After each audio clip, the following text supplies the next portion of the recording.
acuerdo. Y de lo que yo quiero, lo que me han invitado a hablar hoy aquí es de la estandarización de recetas tradicionales mediterráneas. Un segundito que os pongo la presentación para que la veáis. Y bueno, pues en principio, a ver si esto funciona. Yo os plantearía por qué queremos hacer una estandarización de recetas mediterráneas, por qué queremos hacer una estandarización de platos tradicionales, para qué queremos los platos tradicionales. Y os he puesto ahí un ejemplo de ventajas e inconvenientes que tiene un plato tradicional, como puede ser el rabo de toro, con respecto a una comida muy actual, como puede ser un Big Mac. Vemos que, por ejemplo, en cuanto al tipo de carne que se utiliza, el rabo de toro tradicionalmente se ha considerado pues, como un despojo, una carne de segunda. Es más, en muchas partes del mundo ni siquiera se utiliza el rabo de toro, se tira directamente, porque se considera que es poco aprovechable. Si vemos qué tipo de carne utilizamos en un Big Mac o en cualquier hamburguesa de una gran cadena, una cadena que tenga un potencial económico grande, pues se utiliza, si estamos hablando de vaca o de toro, se utiliza todo, desde el morro hasta el rabo. Es decir, que ahí lo que se va a hacer es un gran amasijo de carne, con lo cual hay carne de primera, de segunda y, por supuesto, también carne texturizada, carne que se extrae de los huesos para al final formar las hamburguesas. También aquí podríamos hablar de que si las carnes pues no son de terneritas jóvenes, pero últimamente pues estamos todos muy aficionados a las vacas viejas, a los adultos de ternera y por tanto el que en este caso utilicen principalmente animales de desvieje muchas de estas grandes cadenas, pues tampoco nos tiene por qué preocupar excesivamente. El rabo de toro tradicionalmente es un despojo, algo que se tiraba, algo relativamente barato, pero es que hoy en día se ha convertido en un auténtico lujo y es muy difícil de encontrar. Sobre todo en Córdoba hay una gran demanda y nos encontramos que en determinadas épocas del año es casi imposible encontrarlo y cuando lo encuentras a unos precios desorbitados. En cambio, el Big Mac mantiene un precio estable durante todo el año y relativamente barato. Como decía antes, algunas veces es difícil conseguir los ingredientes para elaborarlo, sobre todo el propio rabo, y en cambio, pues el Big Mac no necesitamos buscar los ingredientes, directamente vamos a la tienda, al restaurante y nos lo comemos. Bueno, para hacer un rabo de toro en condiciones tenemos que tener unas ciertas habilidades culinarias porque hay que hacer una preparación de las verduras, del propio rabo, el pulido, el cocinado, pues no es una cosa que el neófito pueda hacer de manera fácil. En cambio, el Big Mac no necesitamos habilidades culinarias porque directamente, ni siquiera, como pongo ahí, ni siquiera haber visto MasterChef. Tú llegas a tu restaurante y te lo pones. Estamos hablando de rabo de toro con unos tiempos de elaboración largos, normalmente son 3 horas y además en muchas ocasiones pues se prepara la víspera, con lo cual tampoco te puedo decir, oye, me apetece, son ahora mismo las 10:30 de la mañana, a la 1 me gustaría comerme un rabo de toro, pues posiblemente no te dé tiempo a tomártelo. Y sin embargo, bueno, pues todos sabemos que las comidas rápidas tienen esa gran ventaja. Luego, para el consumidor, cuando sobre todo gente joven se enfrenta con lo que es el plato y ve que es realmente un rabo, que es decir, me dan un trozo de carne pero que tiene un enorme hueso dentro, pues te estás recordando continuamente que te estás comiendo un animal y que, bueno, pues además una parte del animal un tanto peculiar. En cambio, bueno, pues una hamburguesa no recuerda nada, pues es un pan y es lechuga y es un disco de carne picada que realmente tiene poca connotación con respecto al animal del que procede. Eh, Luego tenemos otro elemento que es el que tiene cierta dificultad el que se coma con ese hueso. Necesitamos además una antelación, tenemos que comprar todos los ingredientes, tenemos que hacer la elaboración, si lo vamos a comer de víspera, el día en que lo vayamos a comer, calentarlo, que no es meterlo en el microondas, normalmente lo vamos a hacer en la propia olla con un movimiento suave para no desmenuzarlo, es decir, volvemos a tener algo de complicación. Y además el rabo de toro no es un plato para comer con prisa. El rabo de toro, si queremos degustarlo de manera adecuada y aprovecharlo y poderle sacar toda la carne al hueso, pues hay que comerlo despacito. Muchas veces, además, hay que meterle las manos porque con cuchillo y tenedor puede resultar en algunas ocasiones algo más complejo, pero incluso si lo vamos a hacer con cuchillo y tenedor, pues lógicamente necesitamos ir moviendo el hueso, darle vueltas, ir buscando dónde tiene la carne, y todo esto nos puede complicar. Bueno, el Big Mac, el prototipo de comida rápida, con lo cual, pues en 2 bocados no lo hemos comido y no nos hemos enterado siquiera. Con estas premisas, pues estaríamos pensando que los platos tradicionales, pues tienen poco interés. Sin embargo, yo quiero traeros aquí una constelación de razones por las cuales tienen mucho interés y deberíamos de mantenerlo. Lo primero es que es algo que está arraigado a nuestro pueblo, a nuestra localidad, por lo tanto podrían ser incluso elementos patrimoniales. Favorece el desarrollo rural porque estamos hablando de platos que muchas veces son de pueblos y con ingredientes de esos mismos pueblos. Todavía a día de hoy todavía son rescatables. En la mayoría de las ocasiones estamos hablando de platos respetuosos con el medio ambiente. Estamos hablando en muchos casos de platos sostenibles, estamos hablando de platos que podrían ser muy interesantes desde el punto de vista del turismo porque pueden ser destinos gastronómicos y se pueden establecer elementos en torno a esos platos, pues desde de recolectar los propios ingredientes, que en muchos casos son ingredientes vegetales, estamos hablando de la propia elaboración, es decir, bueno, pues puede tener concursos, certámenes. Podemos tener un montón de elementos que tienen atractivo turístico para futuros visitantes, para futuras personas que puedan llegar a nuestra zona. Normalmente son conocidos por el pueblo, por tanto tienen un respaldo popular, se consideran parte de nuestro patrimonio, de nuestra forma de ser y por tanto suelen estar bien respaldados desde el punto de vista popular. Pero luego también os recuerdo que hay muchos estudios que cada vez avalan de que muchos de estos platos son saludables. Y aquí habría que contextualizarlo, lógicamente. Estamos hablando de que puede haber platos muy, muy calóricos que estaban diseñados para una época, no estaban diseñados, se estaban utilizando en una época en la que nosotros teníamos un gasto calórico muy elevado y era necesario aportar esa gran cantidad de calorías y que, lógicamente, en las cantidades que se consumía pues a principios del siglo XX, pues no serían adecuadas para las necesidades calóricas que tenemos hoy. Pero sí, posiblemente adaptándolo a una cantidad adecuada o en una frecuencia que fuera la oportuna para que al final ese aporte calórico no fuera muy grande. Y además, aunque nosotros vamos a hablar aquí de la estandarización de la receta, pues no es desdeñable tampoco lo que sería la optimización de algunas de estas recetas y hacer recetas con unos contenidos calóricos más bajos, unos contenidos en sal más bajos. Es decir, todo es al final susceptible de darle pues un pequeño matiz y una pequeña adecuación para convertirlo. La mayoría de ellos, ya os digo, estos son base vegetal, suelen ser bastante saludables, pero incluso los que son menos, pues darle esa vertiente de hacerlo un poquito más saludable. Y tiene una ventaja indudable. Cuando yo voy a hablar con un político y a explicarle nuestro proyecto y qué es lo que queremos hacer, siempre me llega y dice, bueno, pues sí, mira, y los platos estandarizados vamos a llamar fulanito, que es de aquí de la localidad y que tiene 1 estrella, 2 estrellas, 3 soles, para que lo haga. Y yo siempre le digo lo mismo, los chefs, y además los chefs reconocidos, los cocineros para mí, pues merecen toda mi consideración y todo mi cariño y todo mi respeto. Pero un cocinero no es más que un elemento puntual en el devenir de un pueblo y además hemos visto recientemente el ejemplo de Dani García o lo que está ocurriendo ahora mismo, que grandes restaurantes emblemáticos con grandes cocineros ante una pandemia pues se plantean cerrar sus restaurantes de forma definitiva. Por tanto, hacer una apuesta por personas concretas, por restaurantes que puedan atraer turismo, por ejemplo, que es lo que normalmente el político busca, pues pan para hoy, hambre para mañana. No sabes cuándo puedes tener un problema de que ese cocinero pues se va a otro sitio y lógicamente su prestigio se lo lleva a ese otro sitio y a ti te ha dejado pues con toda la organización hecha en su figura cuando ya estás fuera de tu localidad. En cambio, los platos están unidos al territorio, son inalienables, no puedes sacarlo de su contexto. Y esto además tiene una ventaja y es que yo he hecho un salmorejo en Ecuador y en un grupo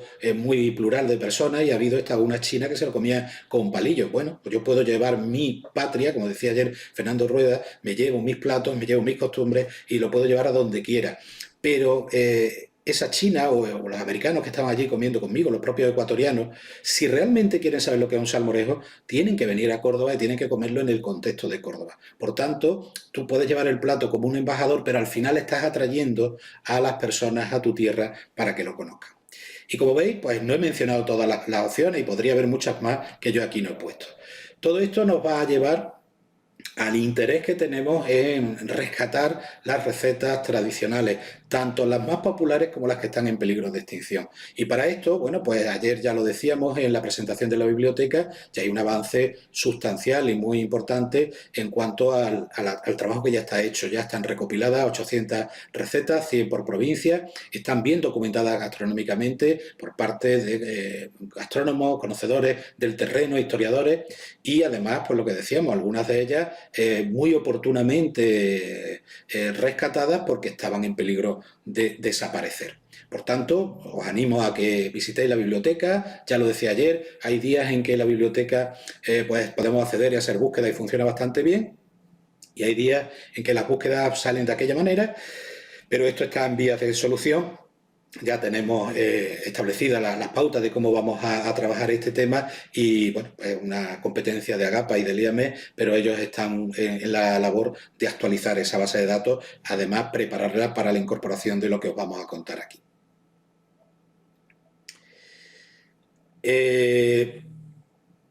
Tenemos información de cada plato que está, primero, en lugar importante, aportado por expertos. En segundo lugar, está bien sistematizada la información, es decir, nos va a permitir el que para cualquier plato vamos a tener más o menos la misma estructura, vamos a tener los ingredientes bien cuantificados, vamos a tener la forma de elaboración de una manera descrita más o menos homogénea, y además vamos a tener información del contexto.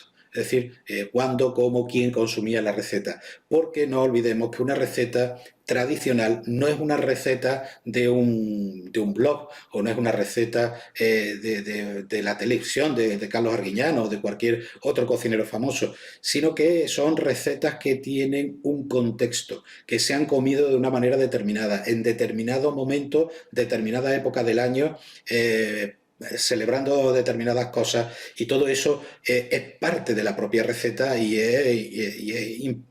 no debemos de separarlo de ella. Ahora estamos trabajando mucho en algo que no es la pura receta, aunque también trabajamos la receta, pero sí en lo que es el evento, que es el perol cordobés.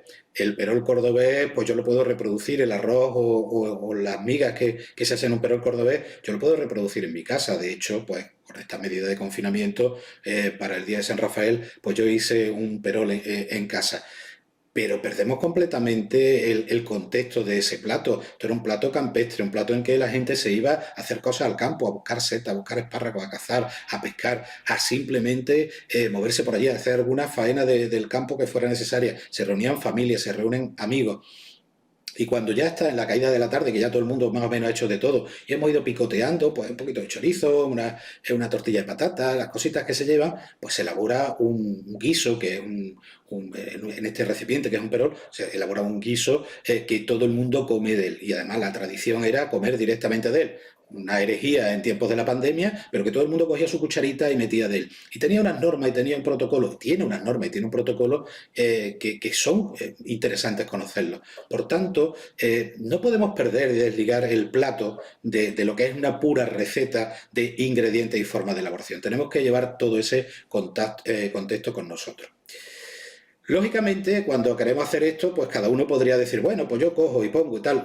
Bueno, pues para esto ya tenemos algunas directrices en cuanto a cómo debemos de tomar la información para hacer una buena valoración de la receta, o cómo podemos hacer la recopilación de información para que luego esa información pueda ser incorporada a base de datos española y concretamente, pero también en conexión con la europea, para que esos platos tradicionales estén disponibles para todo el mundo en cuanto a su información nutricional. Aquí nos basamos en protocolos de Eurofir, nos basamos también en protocolos de la EFSA, estamos viendo, por ejemplo, estas fotos son muy bonitas, son normalmente artísticas. De hecho, no sé si estáis viendo, pero surgen cursos de cocina, perdón, de fotografía gastronómica, donde te dicen cómo tienes que poner la luz, desde dónde tienes que poner la cámara, la velocidad, el diafragma, todo lo que tienes que hacer para que al final el plato salga muy bonito. Pero yo cuando veo, por ejemplo, la foto de arriba a la izquierda, pues no sé qué cantidad de boquerones estarán poniendo ahí. No puedo apreciarlo bien. O muchas veces que se pone una foto cenital, una foto desde arriba, yo no veo la profundidad del plato. Por tanto, aquí hay unos protocolos Pancake que nos permite ver diferentes tipos de raciones y con una disposición concreta, con unas referencias que nos permita saber, porque ese plato de salmorejo que puede estar ahí puede ser un plato con un diámetro de 25 centímetros o puede ser una tacita de 8 centímetros. Ahora mismo yo no lo puedo saber. Por tanto, el que utilicemos ese tipo de elementos, digamos, ya estandarizados para luego reproducir el plato y reproducir las imágenes gráficas del plato es muy interesante. Hemos dicho que los platos los podíamos rescatar en dos ámbitos diferentes.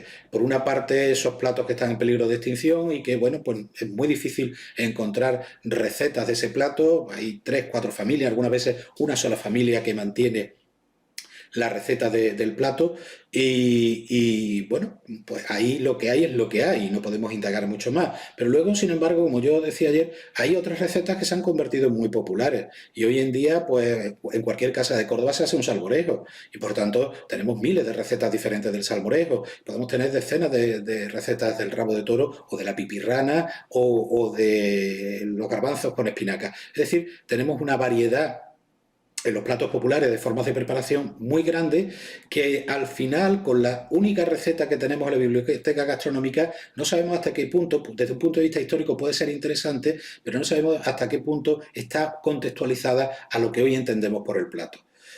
Luego ya pondremos algún ejemplo de cómo perdemos contextualización de algunos platos que se consideran muy populares, pero que al final la población pues, lo consume en pocas ocasiones. Para saber cuáles eran esos platos más populares y empezar a indagar los más populares de cada provincia, pues lo que hicimos es una alianza con la Academia Andaluza de Gastronomía y Turismo. A través de sus comendadores pues fueron, y con los propios académicos, fueron recopilando cuáles eran los platos más populares. Nosotros le dimos como base la propia biblioteca, decir, oye, de los 100 platos que yo te ofrezco aquí, ¿cuáles son los más populares? En la mayoría de las ocasiones los platos coincidían con los que habíamos ofrecido y en alguna ocasión se ha propuesto algún otro plato pues que no estaba recogido en la biblioteca porque bueno, pues no se consideró en su momento, pero la academia así lo consideró. A partir de esos platos, pues nosotros elaboramos unas encuestas para ver la población qué opinaba sobre si eran realmente populares o no y la frecuencia de consumo que tenían. Pero también tenemos el problema, como habíamos dicho, de que en algunos casos teníamos poca información. Es la parte que os pongo arriba y por tanto tenemos poca variabilidad en cuanto a la variación de los ingredientes. Eso no los tenemos que abordar más, eso ya los tenemos recogidos en la biblioteca y a lo sumo buscaremos un par de recetarios populares o haremos una pequeña consulta para ver si alguien los ha consumido y que nos pueda dar también su receta, pero habrá poca variabilidad. Sin embargo, los platos que son muy consumidos tenemos que establecer unos criterios que nos permitan establecer cuál es el estándar de la receta, cómo debemos de abordar esa receta para que sea lo más representativa posible. Y también es muy interesante otra cuestión que es esos ingredientes peculiares que se han utilizado tradicionalmente en la receta y que pues hoy en día son difíciles de conseguir porque eran ingredientes o bien silvestres, muchas veces plantas silvestres, o bien ingredientes pues que tenían un rendimiento económico bajo, tenían una productividad baja y han ido siendo sustituidos por otros que son pues más interesantes desde el punto de vista económico. Por tanto, el identificar esos ingredientes, localizarlos, caracterizarlos botánicamente e incluso hacer un análisis de su composición si no existiera es muy interesante y esta información además la que se vaya produciendo pues también está preparado para que pueda ser utilizada y transportada a la base de datos de Infood de FAO que está recopilando pues estos ingredientes, estos alimentos está muy centrada en temas de insectos, pero la parte vegetal también tiene un gran interés para que se caractericen. Nosotros ya hemos trabajado en algunas variedades de amaranto y algunas cositas por el estilo que nos dan pues también un apoyo a la biodiversidad, a que tengamos otras fuentes de alimentación que no sean al final sota, caballo y rey, que es lo que solemos tener en nuestra alimentación cotidiana. Otro elemento muy importante es cómo están esas recetas expresadas, y esas recetas en muchas ocasiones están en forma de medidas caseras, con lo cual aquí tenemos un gran problema. Una pizca al gusto o lo que admita. Yo recuerdo que la primera vez que escuché este término me lo dijeron así de corrido, lo que admita, y yo me dijeron, bueno, ¿y de harina cuánto se echa? Y dice, lo que admita. ¿O qué harina? Dice, la que admita. La que admita, si hablamos despacito, quiere decir la cantidad de harina que tú vas echando y que veas que el guiso, la salsa o la masa que estás haciendo, pues ya está en su punto. ¿Y cómo sabes cuál es su punto? Es decir, ¿cómo sabemos el punto de adherencia de una masa o la textura que tiene que tener una salsa? Bueno, pues esto es complicado. Por tanto, aquí necesitamos la complicidad de los cocineros que van a transformar esas unidades, digamos, populares o caseras, las van a transformar en unidades cuantificables. Estamos nosotros al lado y si coge un puñadito de sal, nosotros ya hemos pesado previamente el salero antes de que coja el puñadito de sal, lo pesamos antes y lo pesamos después y por diferencia sabemos qué cantidad de sal le ha echado al guiso. No los interrumpimos, los dejamos trabajar, pero sí vamos cuantificando todos sus ingredientes para transformar esa receta en unidades caseras en algo pues más asequible. También es importante elaborar el guiso o el plato en sí, porque por una parte tenemos pérdida de nutrientes por efectos principalmente térmicos y de oxidación, y por otra parte tenemos lo que se llama las reducciones por evaporación. Imaginaros ese rabo de toro del que os he hablado antes, cocinando durante 3 horas, evapora una gran cantidad de agua, y esa gran cantidad de agua hace que se concentren los nutrientes. Si nosotros no tenemos en cuenta esa reducción por evaporación, nos encontramos lo que ocurre muchas veces en las etiquetas nutricionales del rabo de toro envasado, que te dice que un rabo de toro tiene menos de 100 kilocalorías por 100 gramos. Bueno, pues no sé de dónde lo sacan, pero me imagino que es de no haber tenido en cuenta esa evaporación. Han cuantificado todo el agua que se le ha echado, todos los líquidos que se le han echado y todas las verduras, pero no han cuantificado cuánto se ha evaporado.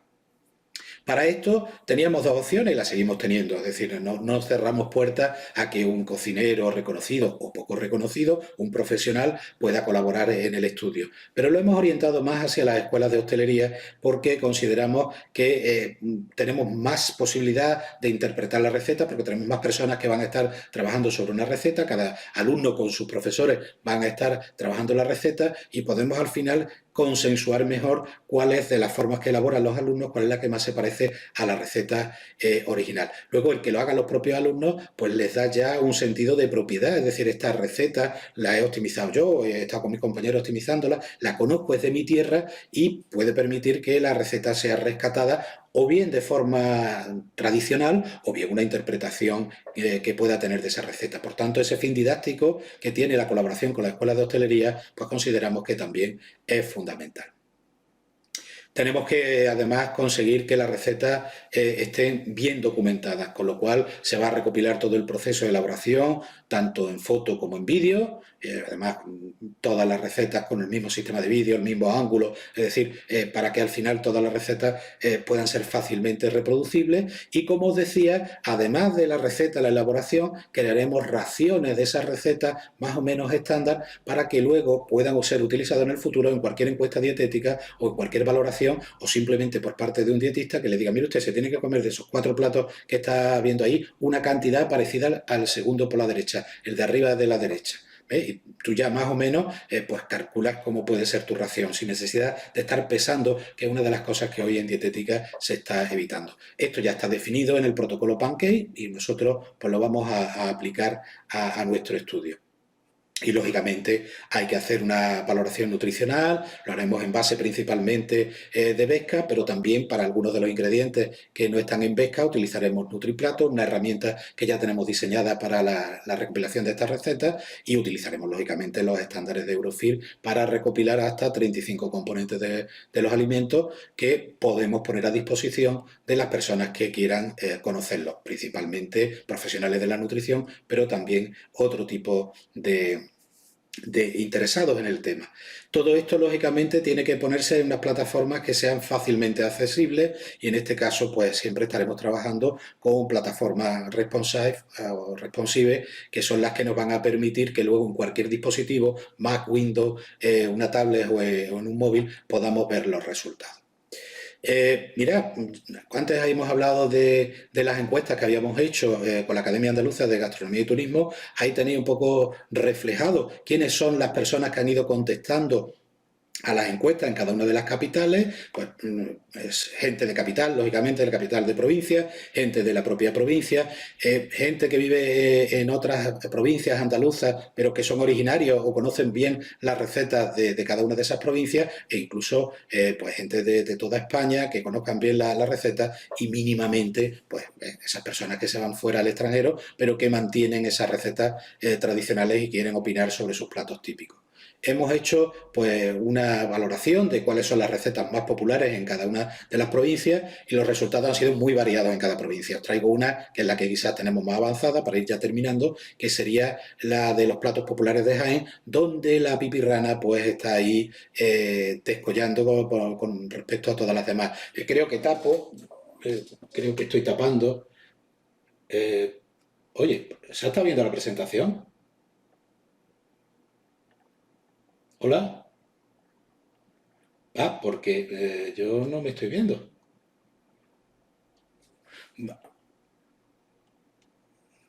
Vale, pues como os decía, que creía yo que estaba tapando a los andrajos de conejo, pero que estábamos ayer, estuvo Fernando Rueda hablando de los andrajos, que no solamente se hacían de conejo. Bueno, pues los andrajos de conejo, un 8% de la población los considera platos, pues el plato más representativo, aunque como veis, por goleada la pipirrana es la que se lleva la palma.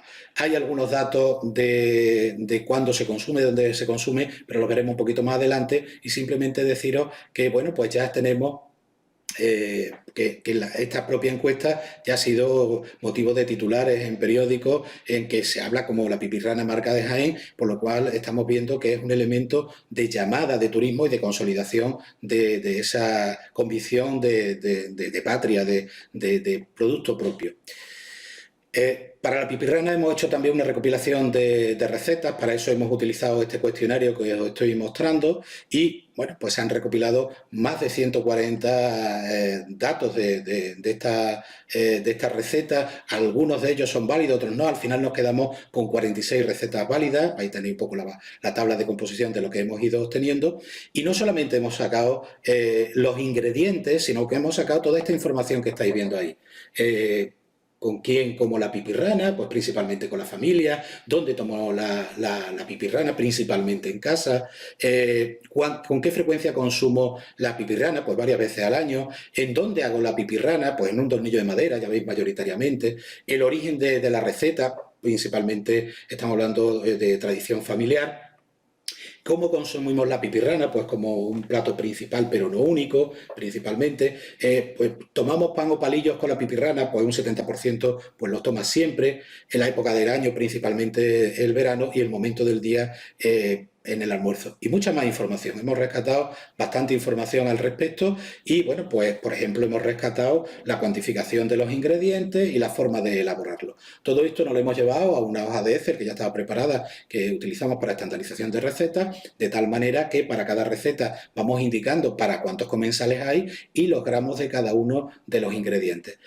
Por la disposición de esa hoja de cálculo ya estáis viendo que en algún momento algunos ingredientes pues no aparecen en algunas recetas. Por tanto, nosotros lo que hacemos es transformar estos datos en unidades por cada comensal para que luego puedan ser comparables y vamos a ir calculando las medianas. No la media, porque la media es un estadístico que está muy influenciado por valores erráticos y atípicos. Imaginaros que hay una persona que se despista y en vez de poner que va a utilizar, que os digo yo, pues 100 gramos de tomate, pues se le va ahí un cero y pone que son 1000. Por tanto, ya ese 1000 no está desvirtuando, ya ni os cuento si pone 10.000. La media se desvirtuaría mucho, pero la mediana sigue estando estable en torno a los valores centrales. Y además, la hoja de cálculo nos va a permitir saber cuáles de esos ingredientes están en al menos un 60% de la receta, lo cual es fundamental, porque aquellos ingredientes que pues, entran en pequeña cantidad o no lo utilizan mucho en la receta, no podríamos o no deberíamos considerarlo como receta estándar. Aquí siempre vamos a tener la gran controversia. Los expertos, cuando han visto los resultados, se han planteado, oye, ¿qué pasa con el vinagre? Bueno, pues el vinagre, en la encuesta que hicimos, un 48% de las personas decía que no lo usaban para la pipirrana. Pero es que en las propias recetas recopiladas, en las válidas, porque ahí sería el total de las recetas que utilizamos, pero de estas 46 que han sido válidas, en tan solo un 24% se utiliza el vinagre. Por tanto, un elemento fundamental y que, bueno, pues nuestro amigo Fernando Ruedo dirá que es una herejía, una pipirrana sin vinagre, estamos viendo que en los tiempos actuales pues se está perdiendo ese ingrediente, lo mismo que ocurrió con este ingrediente en el salmorejo.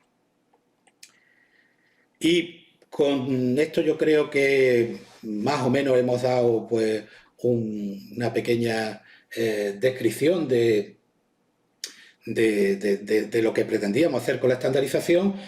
No quiero comer mucho tiempo porque sé que tenemos que volvernos al anfiteatro y posiblemente sea pronto cuando tengamos que irnos, pero me quedo a vuestra disposición por si queréis hacer alguna pregunta o algún tipo de comentario.